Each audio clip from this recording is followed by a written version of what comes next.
હે ગાઈસ, તો આજે ચોકલેટ ડે છે તો બધાને હેપી ચોકલેટ ડે.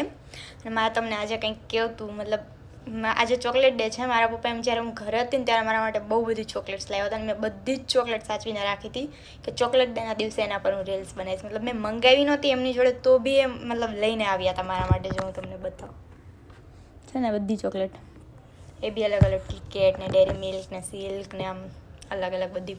અને આજે મતલબ મારો સગો ભાઈ તો નહીં પણ મારા સગા કરતાં વધારે છે મારા માટે. એનો મને સડનલી કોલ આવે છે ને મને પૂછે છે કે તું કોલેજથી હોસ્ટેલ ક્યારે આવવાની છે. મેં કીધું કે માને શું કામ હશે, ક્યારે આવું પૂછતો નથી ને મને પૂછે. અને એને મને પૂછ્યું એટલે મેં પહેલાં તો ના કીધું. મેમ તારે કામ શું છે? તો કે ને કે મારું પાર્સલ આવવાનું છે ને મારે લેવાનું છે, એમ નીચેથી તારે લેવાનું છે.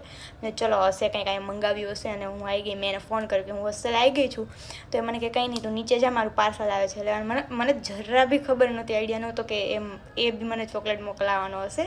અને મને કે જ્યાં પાર્સલ આવ્યું છે લે. હું લેવા ગઈ તો બ્લિંકિટનું પાર્સલ નીકળ્યું અને એને બી મને ચોકલેટ આપી છે. એ ચોકલેટ બી બતો આ વાળી એને આપી છે. મતલબ આમ જે કોઈ માગ્યા વગર તમને કોઈ ચોકલેટ આપે ને એમાં બી આમ ભાઈ ને પપ્પાને એની ખુશી જ આમ અલગ છે. જો આ બધા મારા માટે મતલબ ચોકલેટ મોકલાવે તો મારે તો બોયફ્રેન્ડ તમારે જોતો જ નથી.